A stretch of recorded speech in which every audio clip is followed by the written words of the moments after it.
오늘 마태복음 1장 16절부터 17절까지 말씀으로 그린치가 몰랐던 성탄절의 깊은 의미라는 제목으로 하나님 말씀을 나누겠습니다.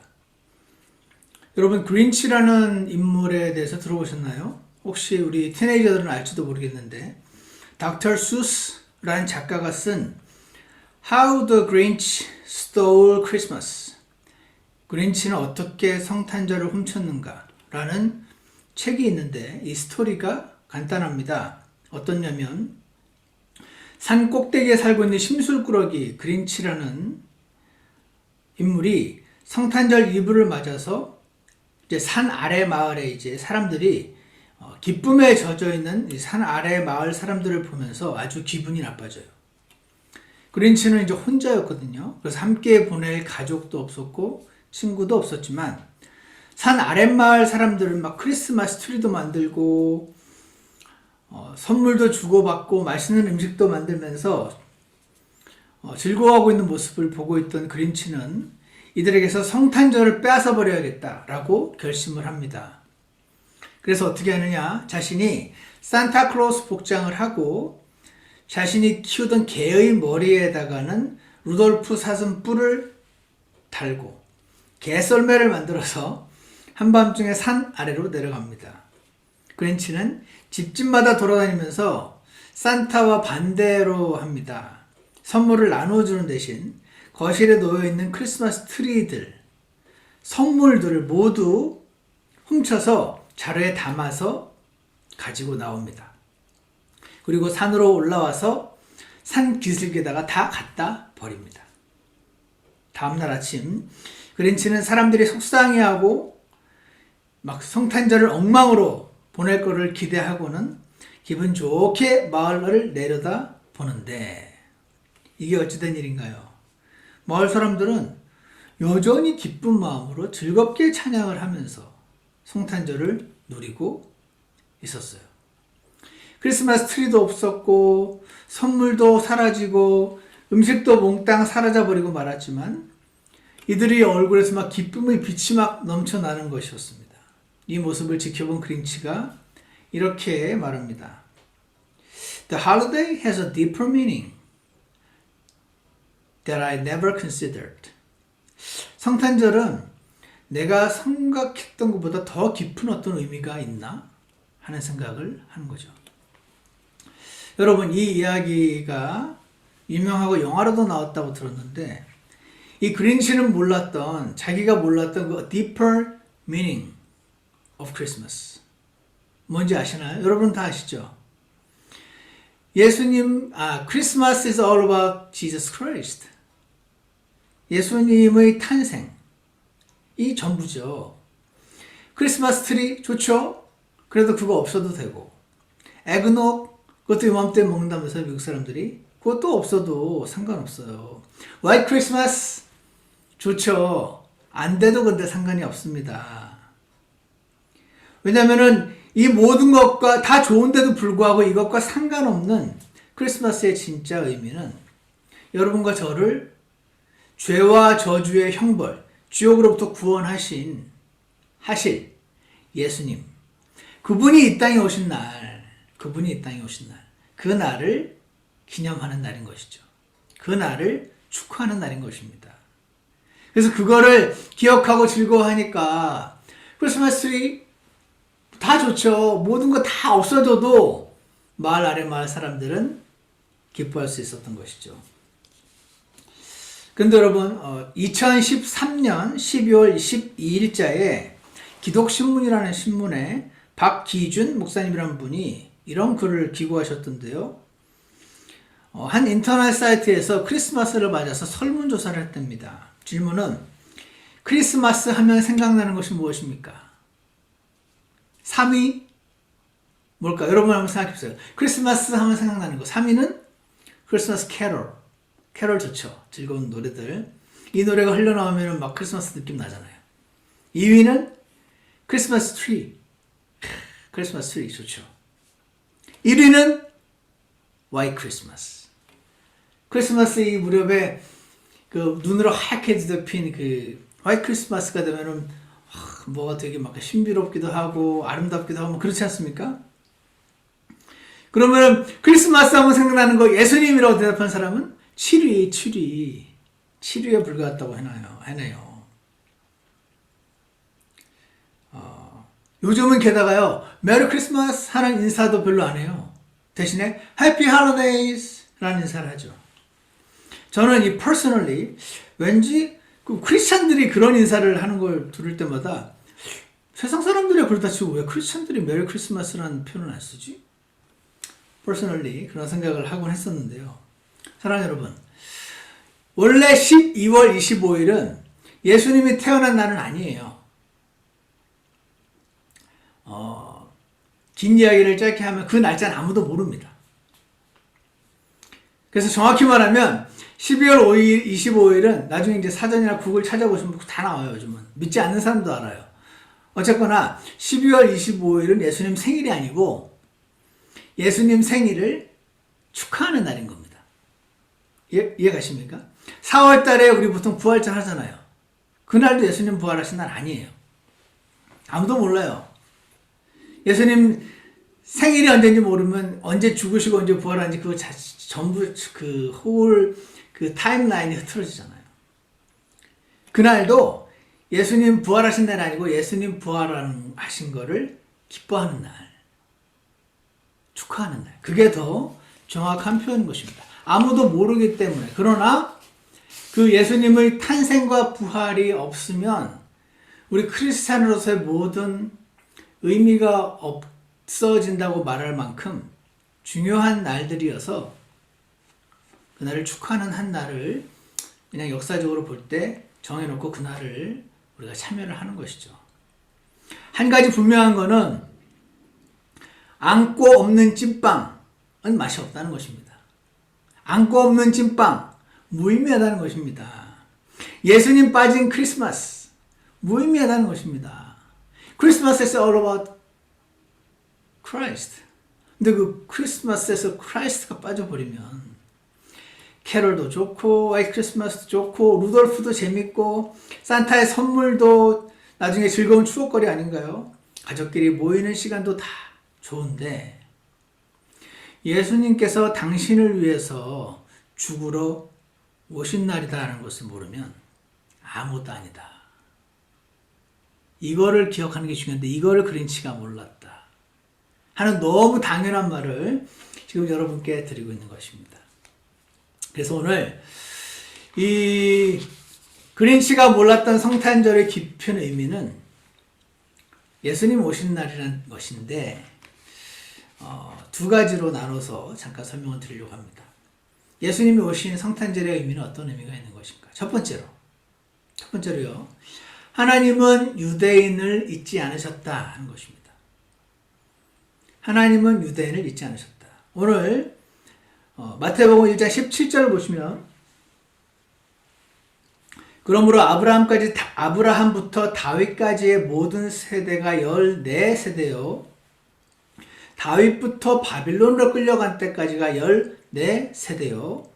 바빌론으로 끌려간 때부터 그리스도까지 14세대라. 라는 말씀으로 마태가 지금 이 마태복음 1장을 누가 누구를 놓고 누구를 놓고 쭉 기록한 다음에 이제 17절에서 이렇게 마무리를 해놓고 있습니다. 여기서 질문은 왜 14세대라는 걸 굳이 적어 놓았을까? 여기서부터 여기까지 14세대, 여기서부터 여기까지 14세대, 여기서부터 또 14세대다. 뭐 그냥 그게 팩트여서 적어 놓은 걸 수도 있죠. 그런 경우도 많이 있어요. 근데 나중에 여러분 시간을 내서 이 그 리스트를 공부를 해보시고 구약 성경에 있는 왕들의 리스트를 한번 공부를 해보시면 이런 느낌을 갖습니다. 마태복음을 쓴 마태라는 예수님의 제자가 하나님의 영감을 받아서 기록한 이 책이 뭔가 일부러 14라는 거를 14세대가 되도록 기록을 한 것 같다는 느낌을 갖습니다. 왜 그랬을까? 여러분 궁금한 적이 있으신가요? 별거 아닐 수도 있어요. 이런 게 이제 궁금할 때. 근데 별거인 경우도 있고요. 무슨 의미가 있을 수도 있어요. 아닌 게 아니라 여러분 그런 생각 해보셨나요? 왜 마태복음 1장에 아브라함의 자손이시여 아브라함과 다윗 두 명을 일절에 탁 기록해놨을 거야. 유대인들이 제일 중요시 여기는 두 조상이거든요. 아브라함과 다윗. 이 마태복음은 유대인들을 향해서 기록한 책이라는 말 많이 들어보셨죠? 근데 그 다음에 왜 아브라함 이삭을 낳고 이삭은 야곱을 낳고 야곱은 유다와 그 형제들 낳고 유다는 누굴 낳고 낳고 쭉 적혀 있는가? 여러분, 제가요 고3 때 저희 때는 이제 수업 듣고 나서 밤에 따로 어떤 공간에서 보통 교실이죠. 야간 자습이라는 게 있었어요. 저희 학교는 10시까지 수업 끝나고 나서 밤 10시까지 전부 다 모아놓고 거기서 야간 자습 시간이 있었는데 제가 친구한테서 그런 말을 들었어요. 교회 다니는 친구였는데 야, 막 머릿속에 막 마음이 막 분주하고 할 때 성경책을 읽어봐. 그런 마음이 편안해지면서 집중이 잘 된대요. 그래서 제가 구원도 안 받고 하나님도 안 믿었는데 그래? 그래가지고 성경책이 집에 하나 있길래 신약 성경책을 그게 이제 구약 신약 다행히 너무 무거우니까 얇은 거 신약세 성경을 하나 챙겨서 가방에 넣고 온 날 그래가지고 열었죠. 맨 첫 번째 장 마태복음 1장을 딱 열었는데 이제 요거를 읽으면 집중이 잘 되면서 공부가 잘 될까봐 1장을 읽었는데 1장을 채 다 못 읽고 집어 던져버렸습니다. 정신이 밝아지기는커녕 정신이 혼미해지면서 눈꺼풀이 막 도대체 누가 누구를 이야씨 뭐 이런 걸 첫 번째 장에 기록해놨나. 제가 나중에 그런 생각했던 것 같아요. 나 같으면 신약 성경이라는 이 두꺼운 책의 첫 번째 장은 이런 걸로 기록 안 해. 응? 흥미가 있게 만들어야지. 사람으로 읽고 싶게 만들어야 될 거 아니야. 나 같으면 안 그럴 텐데 이상하네. 그런 생각을 여러분 한 적 있으신가요? 이게 게마트리아라는 게 있어요. 아마 들어본 분이 별로 없으실 것 같다고 생각하는데 구글에다가 게마트리아라고 쳐보면 literary convention 어떤 글을 쓸 때 하는 어떤 장치 그런 건데 별거 아니에요. 이름만 거창하지. 우리 한글에는요 기역, 니은, 디귿, 리을 여기에 숫자가 부여되어 있지 않아요. 그죠? 기역은 뭐 5고 니은이 10이다 이런 거 없잖아요. 영어 A, B, C, D, E, F, G 여기에도 숫자가 없어요. 근데 그거 아십니까? 히브리어에는 숫자가 부여되어 있어요. 히브리어 알렙, 베이트, 달렛 이게 알렙은 숫자가 뭐고 이런 게 기록이 다 되어 있어요. 그리스어에도 부여되어 있어요. 이런 거를 게마트리아라고 부른다. 별거 아닙니다. 그냥 단어 그 스펠링 하나하나에 숫자가 부여되어 있다. 근데 이게 우리에겐 없으니까 우리에겐 낯선데 보통 한국 사람에게 아마 영어를 쓰는 영국인 미국인에도 낯설겠죠. 하지만 그리스어를 모국어로 쓰고 히브리어를 모국어로 쓰는 특히 이 마태복음을 쓰신 자 유대인 출신 크리스찬들 이들에게는 아주 익숙한 장치라고 합니다. 그러니까 유대인들은요 마태가 여기서부터까지 14세대 여기부터 14 그래? 그 말을 하고 싶은 거야? 라고 금방 안다는 거죠. 뭔가 14가 다윗이에요. 왜 그러냐면요 뭐 자세히 알 필요는 없는 그런 거지만 참고 삼아 저에게 너무 신경 썼기 때문에 이거 한번 보여드리겠습니다. 이거 화면 보이십니까? 14세대 그래서 게마트리아는 히브리어 글자를 가지고 숫자를 표현하는 건데 히브리어 성경 여기 보이십니까? 히브리어 글자 첫 번째 알렙, 베이트 여기 이제 데이빗은요 여기 달렛 기역자 같이 생긴 거 그리고 그 밑에 바브라고 또 하거나 와우라고 하는 요 글자 데이빗은 요거 달렛, 바브, 달렛 히브리어는 원래 그 자음만 있거든요. 모음이 없고 그래서 옆에 여기 그 영어로 써있는 거 보시면은 데이빗은 DVD인데 D는 달렛이고 달렛은 숫자가 4 바브는 6 그래서 데이빗은 4 더하기 6 더하기 4 해서 14다. 즉 14세대라는 말은 다윗의 후손이다. 다윗의 왕통을 받고 오신 분이다. 그 얘기를 이 각도에서 하고 저 각도에서 하고 저 각도에서 하고 지금 다양하게 지금 하고 있는 겁니다. 왜 그럽니까? 이 요즘에도 그 여호와의 증인이라는 이단이 아니면 신천지라는 이단이 일반인들을 전도하는 것보다 기독교인들을 대상으로 전도한다고 하죠. 기독교 교회에 침투해가지고 그들을 전도하려고 하잖아요. 왜냐하면 기본적으로 하나님에 대한 믿음이 있으니까 그들을 자기들의 소굴로 끌어들이는 것이 일반인들을 끌어들이는 것보다 훨씬 쉽다고 하네요. 근데 마찬가지라기보다 비슷한 원리로 예수님이 죽고 부활하시고 이제 올라가신 다음에 이제 12사도들이 복음을 전할 때 그래도 하나님에 대한 믿음과 구약 성경에 대한 믿음이 있었던 유대인들이 많이 믿었다 그래요. 당연하죠. 하나님에 대한 기본 믿음이 있으니까. 그러니까 초창기에 그렇게 구원받은 유대인 출신, 원래 태어나기로는 유대인이었는데 나중에 그리스도인이 된 유대인이었다가 구원받은 사람들을 대상으로 이제 성경 공부 교재가 필요한 거죠. 그래서 마태가 유대인들 크리스찬들을 대상으로 너희가 믿음으로 받아들인 예수님, 그래서 이제 구원 받았잖아. 근데 그분이 사실은 이렇게나 자세하게 구약에 예언이 되어 있었고 이런 의미를 갖고 있었다라고 그들이 믿은 예수님에 대한 믿음을 아주 굳건하고 강하게 하려고 성경 공부 교재처럼 작성한 책이 마태복음이거든요. 그러니까 너희가 죽였던 그 예수님, 지금 물론 믿었지만 그분이 바로 적법하게 다윗의 후손으로 오시겠다고 약속했었던 그분이다. 그거를 지금 강조를 하고 있습니다. 예레미야서 30장 7절에 이런 말이 있어요. 아 슬프도다. 그날이 커서 그것과 비길 날이 없나니 그날은 곧 야곱의 고난의 때로다. 그날은 곧 야곱의 고난의 때로다. 야곱의 고난, 야곱의 다른 이름이 이스라엘이죠. 이스라엘의 고난의 때. 학자들의 설명에 따르면 앞으로 이 땅에 펼쳐진 7년 대환란. 그때 예전 그 나치 시대의 컨센트레이션 캠프에서 수백만 명이 죽임을 당했던 그때와는 비교가 안 될 정도의 에트닉 클렌징, 대학살이 이루어질 시기가 앞으로 언제인지 모르지만 옵니다.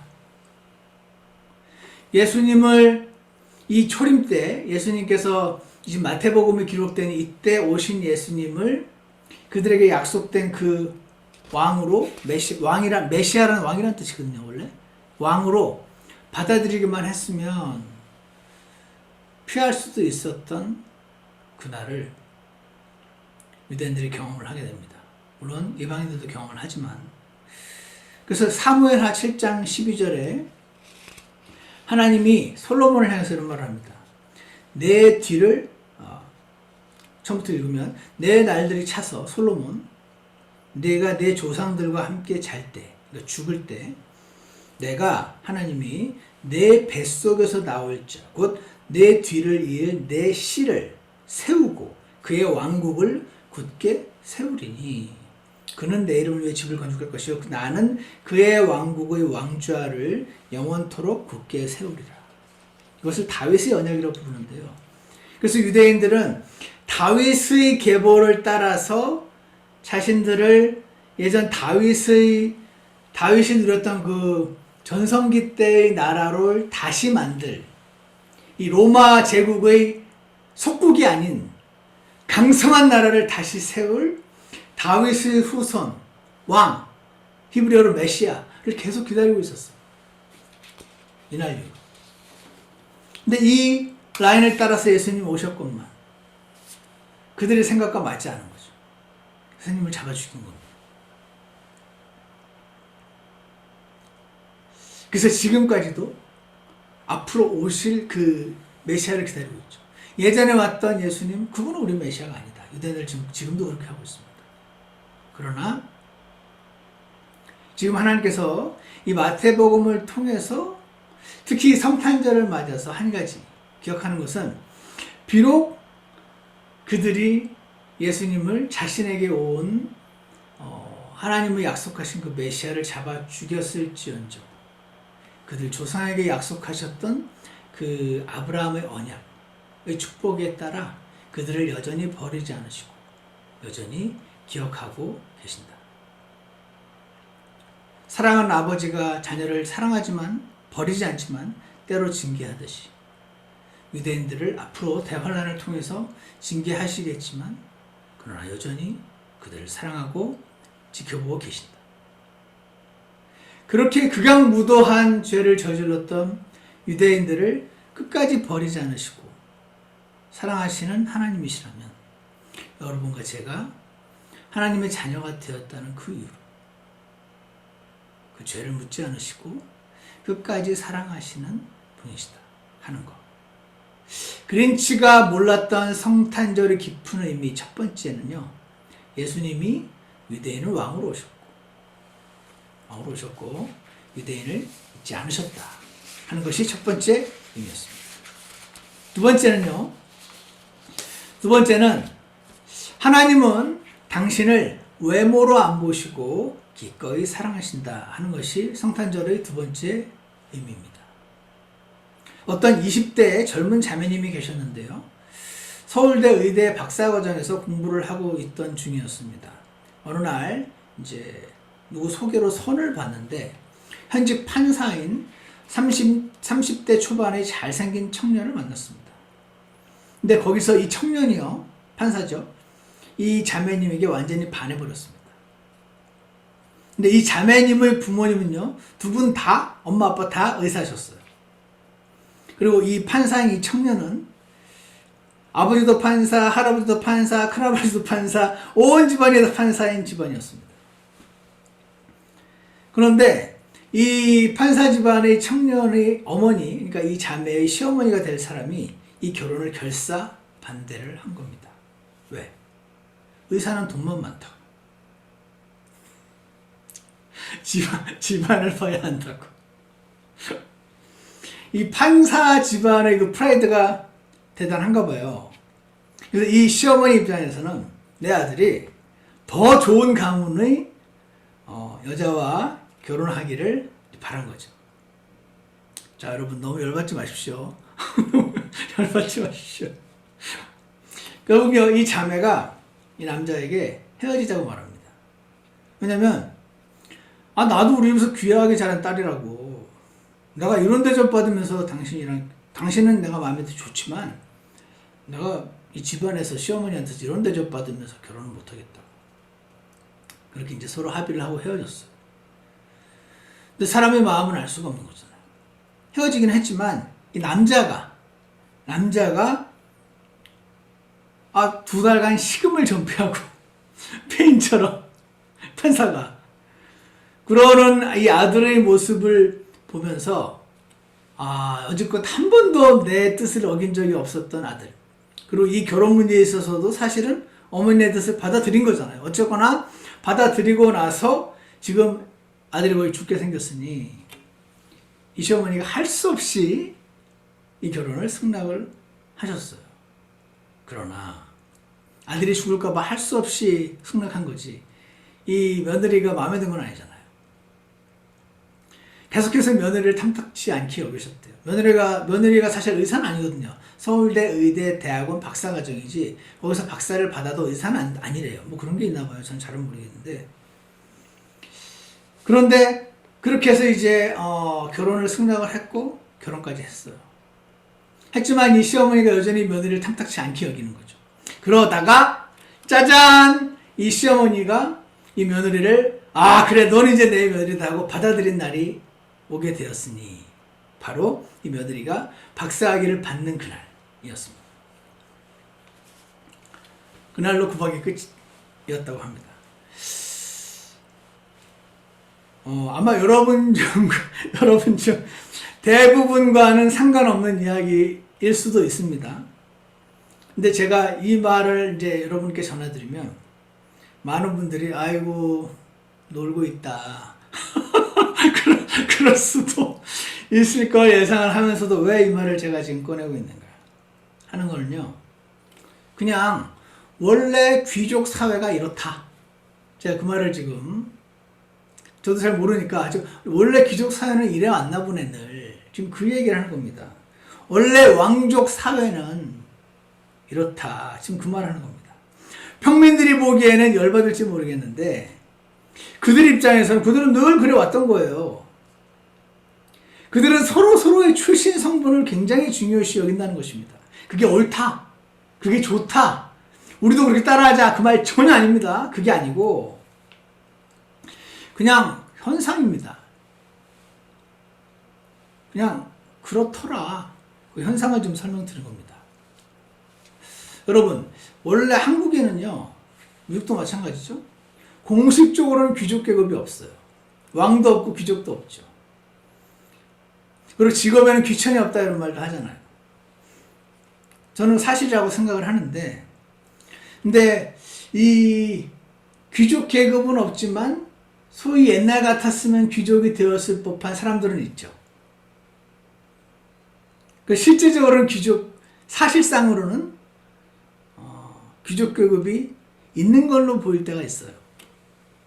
제가 하고 싶은 얘기 뭐냐면 이런 분들도 공식적으로 귀족이 없는 나라, 공식적으로 왕이 없는 나라에서도 왕족끼리, 귀족끼리 이렇게 그 며느리가 들어올 때 그 며느리의 출신 성분을 따진다. 없는 나라에서도 하물며 있는 나라에서는 어떻겠는가 봅니다. 왕족이 없는 나라에서도 이렇게 따지는 게 현실인데 뭐 그들끼리 잘 먹고 잘 살면 되잖아요. 저는 그게 뭐 옳다 나쁘다 지금 그 말을 하고 있는 게 아니고 지금도 그럴지인데 하물며 2000년 전에 왕도 있고 귀족도 있던 그 사회에서는 어땠겠는가. 어떤 여인이 며느리로 들어오는지 얼마나 따졌겠는가 그겁니다. 근데 여러분 이 이스라엘 왕의 왕족의 계보에 지금 절대로 들어가서는 안 될 여인들이 들어가 있는 거 보이십니까? 창녀가 들어가 있어요. 창녀가. 1장 3절 보시면은 유다는 다말에게서 베레스와 세라를 낳았다고 되어 있잖아요. 이 다말은요. 창세기 38장 24절에 보시면 내 며느리 다말이 창녀짓을 행하였고 창녀란 대가를 집을 받고 음행을 하는 여자를 말하죠. 다말은 그래서 창녀짓을 행했다는 말이 나오고 그 다음에 1장 5절에 보면 살못을 라합에게서 보아스를 낳고 라는 말이 나오죠. 라합은요 여호수아서 2장 7절에 라합이라는 이름의 창녀의 집에 들어가 거기 머물더라. 예전 성경 기억 성경에는 기생이라고 적어놓은 걸로 봤는데 비슷하다고도 말할 수 있지만 다르기도 하죠. 이 히브리어 단어가 조우나라는 히브리어 단어로서 진짜 기생이 아니라 창녀를 가리키는 단어예요. 룻 1장 5절에 보면 또 보아스는 중간에 보아스는 룻에게서 오벳을 낳고 룻은 창녀는 아니었어요. 근데 룻은요 그 유대인들이 창녀 못지않게 멸시하는 이방 여인이었어요. 모압 여인이었죠. 모압 여인 룻. 1장 6절 이새는 다윗 왕을 낳고 다윗 왕은 우리아의 아내였던 여자에게서 솔로몬을 낳고 우리아의 아내였던 여자 바세바죠. 음행을 통해서 낳았죠. 물론 바세바가 남편이 있던 당시에 음행을 통해서 낳은 그 아기는 죽었습니다.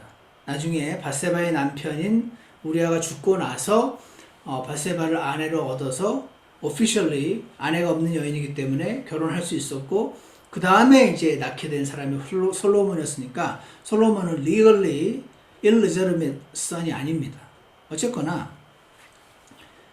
하물며 한국 귀족이 없는 사회, 왕족 없는 사회에서도 출신 성분을 그렇게 따지는 것이 현실이건만 아니 유대인의 왕 그 가문에 이런 여자들이 있었다는 겁니다. 더 놀라운 건요. 뭔지 아십니까?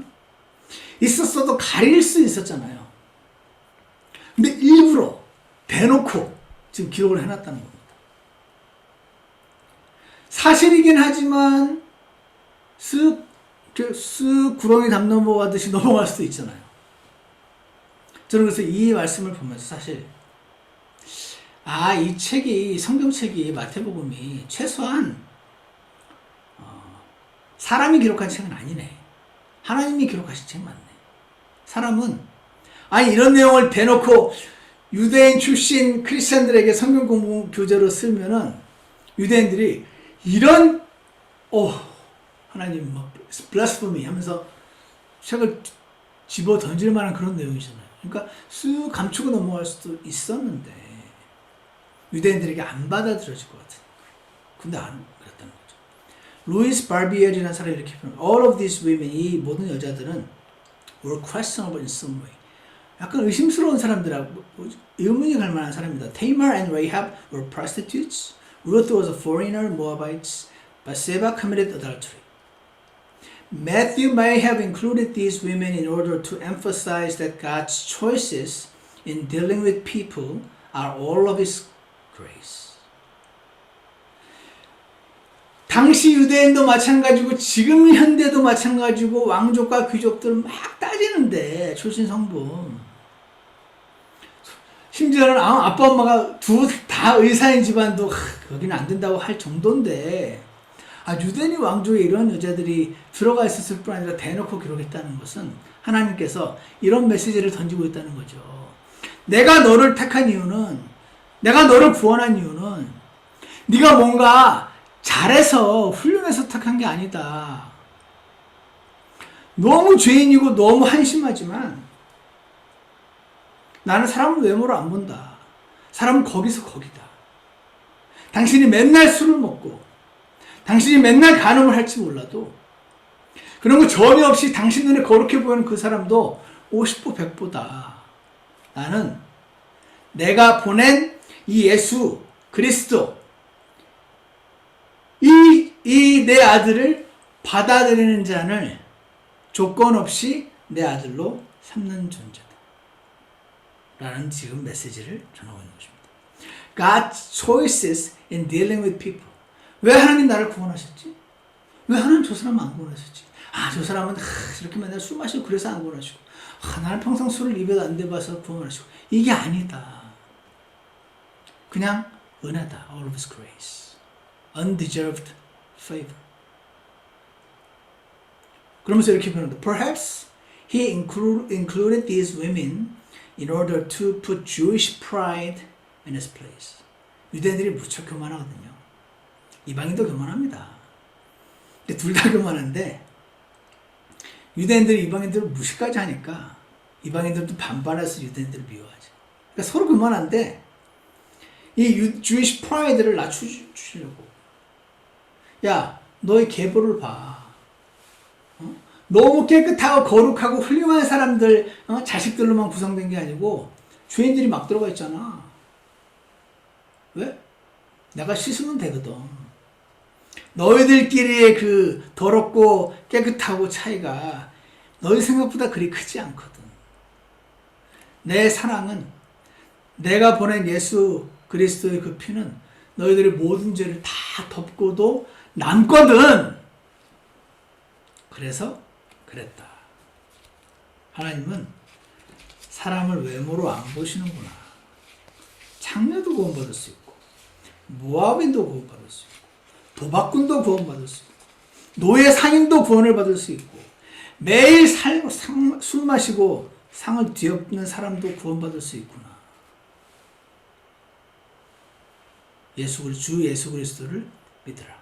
그리하면 너와 내 집안이 구원을 얻으리라. 그래서 그 구원이 나에게까지 이르렀구나. 나 같은 사람도 구원받을 수 있어.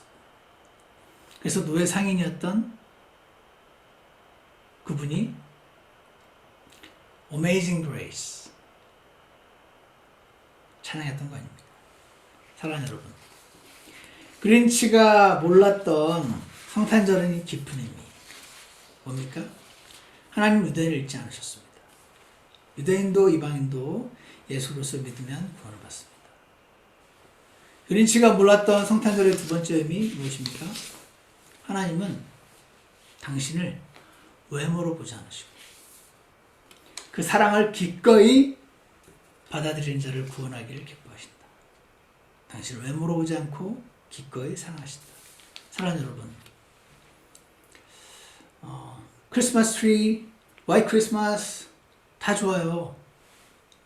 산타, 아이들의 동화 같은 이야기 아닙니까? 루돌프 사슴코 다 좋습니다. 하지만 그거 다 사라져도 그린치 그 동네 산 아래 마을 사람들이 기뻐하고 찬양했던 이유는 바로 나를 지옥의 형벌로부터 구원하시고 나를 이 악한 육신으로부터, 내 속에 있는 죄성으로부터 자유케 하신, 그리고 다시 오셔서 나를 휴거로 데려가시고 이 땅에 천년왕국 메시아의 킹덤 세우셔서 함께 통치하고 왕의 통치에 참여하는 양자, 상속자 되게 하신 그분을 기억하라고 한 것이다. 그린치가 몰랐던 의미, 이 의미를 사랑하는 여러분, 우리 성탄절을 맞아서 기억하시고 12월 25일 올해는 각자 집에서 짧게나마 가정 예배를 드리시면 어떨까? 나를 사랑하신 예수님, 그분을 기억하고 감사하고 사랑을 고백하는 그런 시간이 있게 되길 주 예수님 이름으로 축원합니다. 아멘. 기도하겠습니다. 사랑과 은혜가 풍성하신 하나님 아버지, 제가 태어나기도 수천 년 전에 예수님 보내시고 그분에게 아직 태어나지 않았던 저의 모든 죄를 다 얹으시고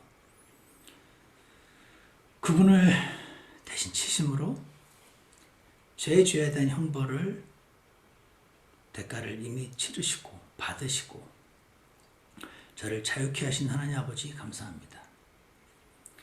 하나님 입장에서는 제 죄를 다 용서해 놓으셨었지만 제가 몰라서 제가 받아들이지 않고 있었던 저를 긍휼히 여기셔서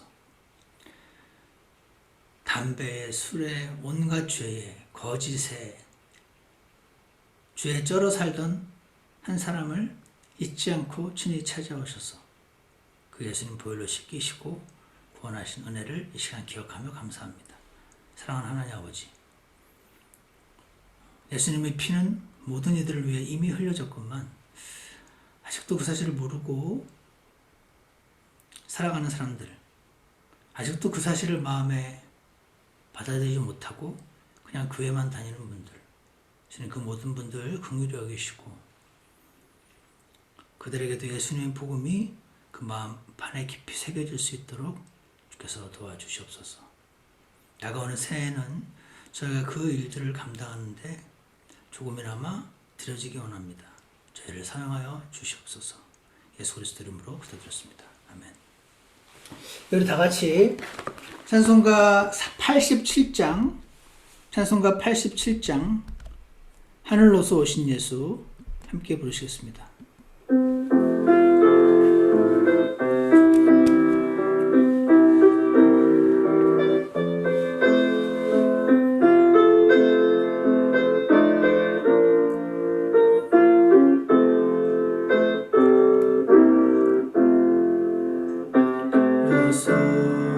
오신 예수 내 영혼을 구하시려 십자가에 달리시사 내 죄 대속했네.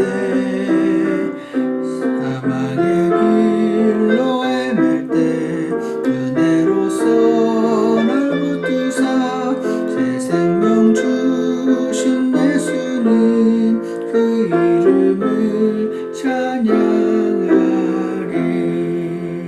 내 수로 알기 전 주 나 위해 죽으셨네. 주 내 맘에 영접할 때 속죄함 얻었네. 사망의 길로 헤맬 때 은혜로서 날 붙드사 새 생명 주신 예수님 그 이름을 찬양하. 4절입니다. 나 이제 천국